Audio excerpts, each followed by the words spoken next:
नमस्कार, मेरा नाम है राजीव पांडे और आज हम डिस्कस करेंगे महामारी रोग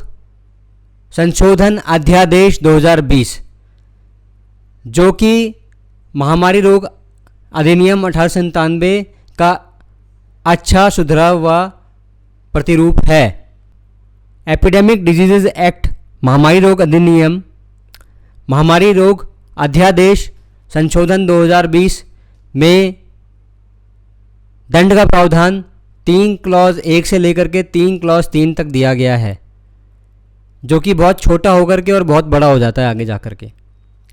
3 क्लॉज 1 कहता है कि जब सरकार नियमावली लागू करती है महामारी से निपटने के लिए और आरोग्य सेतु जैसे ऐप पे गाइडलाइंस लागू करती है,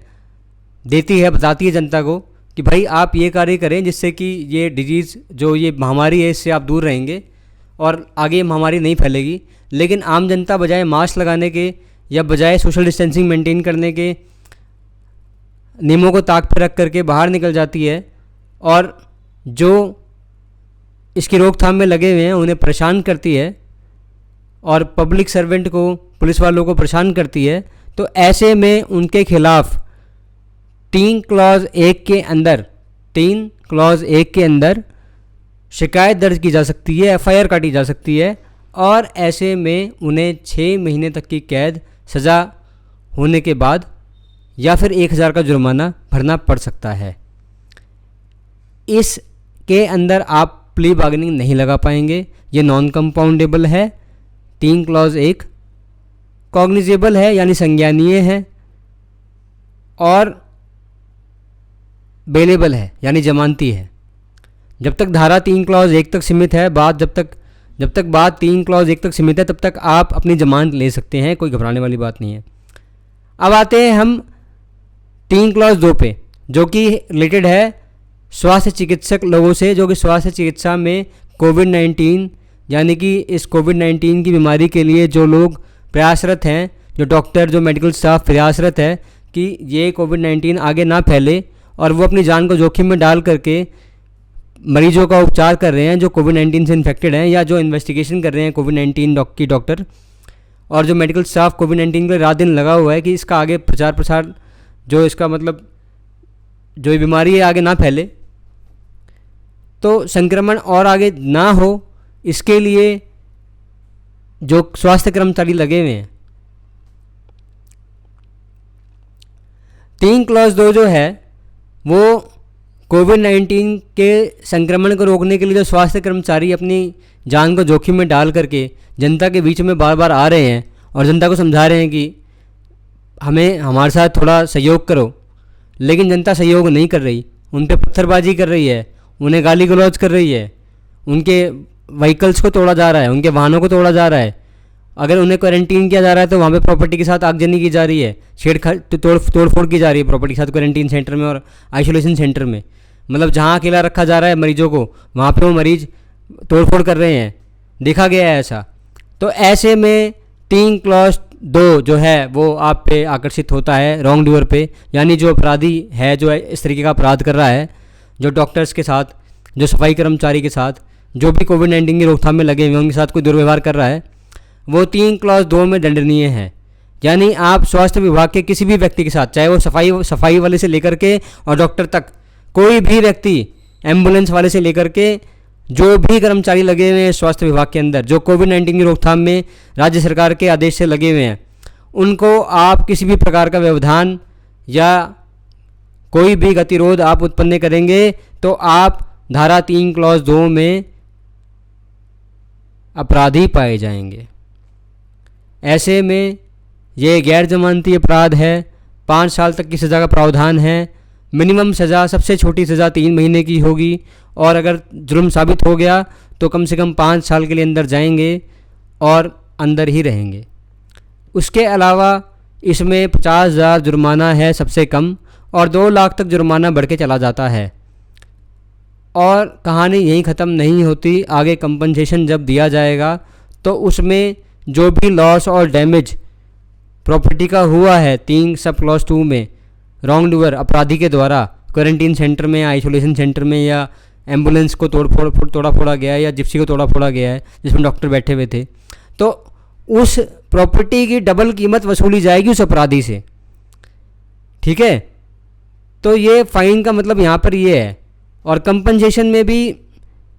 उससे अच्छा खासी रकम वसूली जाएगी,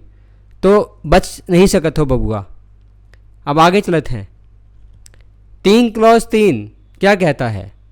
3 क्लॉज 3 ये कहता है कि भाई डॉक्टर साहब या मेडिकल हेल्थ केयर के किसी भी चपरासी खलासी से लेकर के किसी भी जो भी बेचारा लगा हुआ है, जो भी प्यारा आदमी लगा हुआ है, जो चाहे सफाई कर्मचारी हो हमारा प्यारा, जिसकी वजह से पूरा अस्पताल साफ रहता है और कोविड-19 आगे स्प्रेड नहीं होता, ऐसे व्यक्ति को किसी भी प्रकार से उसके अंगों को चोट पहुंचाना जिससे कि उसे ग्रीवियस हर्ट हो, यानी कि उसके अंगों को ऐसी चोट लगे कि वो रिकवर ना कर पाए अपने अंगों को, तो ऐसे में कम से कम 7 साल तक की सज़ा हो सकती है। ग्रीवियस हर्ट को आईपीसी में डिफ़ाइन किया गया है, आईपीसी में उसकी व्याख्या की गई है। धारा 320 आईपीसी भारतीय दंड संहिता बताती है कि ग्रीवियस हर्ट क्या है। धारा 320 भारतीय दंड संहिता के हिसाब से अगर एक आदमी की आंख फोड़ दी जाए दूसरे अपराधी के द्वारा, या उसके कान में ऐसा छेद कर दिया जाए जिससे कि वो ज़िंदगी भर सुन ना पाए, या उसकी आँखों को ऐसे फोड़ा जाए कि वो ज़िंदगी भर उस आँख से देख ना पाए,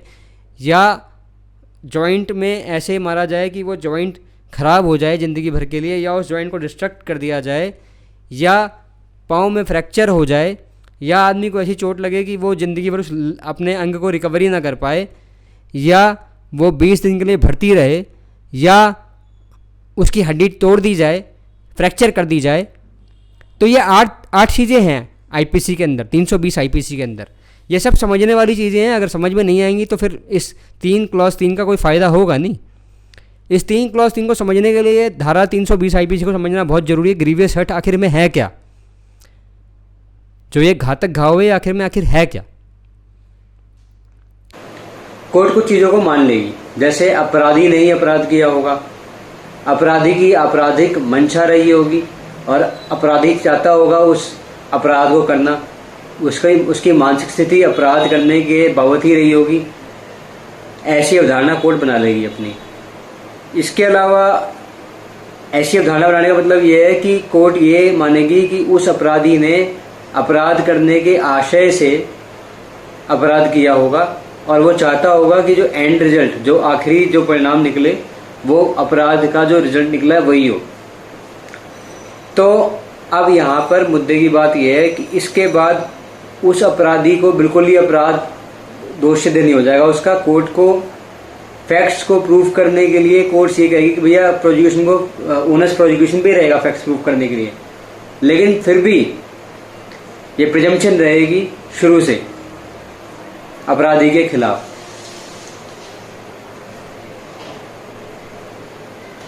बचाव पक्ष का वकील के पास डिफेंस रहेगा कि अपराधी ने जो अपराध किया उस समय उसका जो मेंटल स्टेट था वो कल्पेबल नहीं था, या उस समय वो प्ली ऑफ अली भी ले सकते हैं कि वो व्यक्ति वहां पे था ही नहीं, लेकिन ऐसा तो हो नहीं सकता क्योंकि प्रोसिक्यूशन आ रही है, तो प्ली ऑफ अली भी कहां से ले पाएंगे आप। तो डिपेंड करता है, मेंटल स्टेट पे ही ला जाएगा इस केस को कि भाई उसका मेंटल स्टेट जो था वो थोड़ा खराब हो गया था, मानसिक स्थिति थोड़ी खराब हो गई थी, इस वजह से वो बेचारा बहक गया और उसने ये गलत काम कर दिया। वैसे भी हमारे देश में भटके हुए लोग बहुत घूम रहे हैं। तो उम्मीद है आपको समझ में आ गया होगा, मैं आशा करता हूँ। आगे हम व्याख्या करेंगे कि आखिर ये हेल्थ केयर सर्विस पर्सनल होता कौन है, ये स्वास्थ्य कर्मचारी, ये डॉक्टर, ये सारे होते कौन हैं, और इनके खिलाफ एक्ट ऑफ वायलेंस, हिंसक कार्य क्या होगा, और इनकी प्रॉपर्टी संपत्ति क्या मानी जाएगी, मेडिकल इस्टेब्लिशमेंट क्या है, ये सब हम अगले वीडियो में चर्चा करेंगे। धन्यवाद। आशा करता हूँ आपको वीडियो अच्छी लगी होगी। आगे अगली वीडियो ज़रूर देखें, और अगली वीडियो में इसके अलावा मैं डिजास्टर मैनेजमेंट एक्ट के बारे में भी चर्चा करूँगा आपसे।